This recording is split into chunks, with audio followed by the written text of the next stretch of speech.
we deal with CTA technologies. That's basically wherever computer and telephone integration comes in, we come into the picture.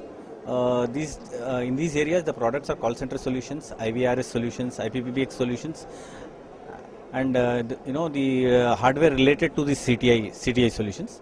In call center solutions, you have two types of solutions: the inbound and the outbound. It depends on what kind of a products one wants it, and there are a lot of features in the call center solutions, like the automatic call distribution, the skill-based routing, the voice recording part of it, and call conferencing, call barging.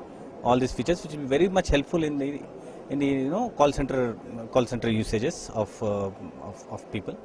Okay.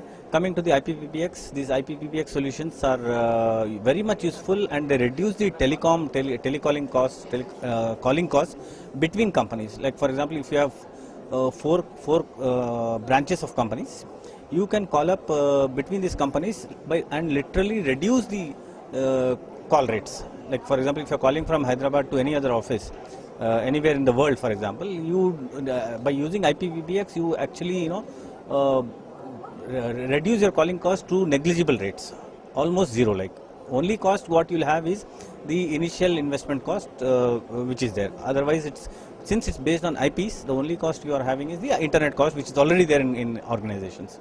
Okay, and IVRS is a product where whatever information you have, you can put it online, and which is available 24/7 for your customers.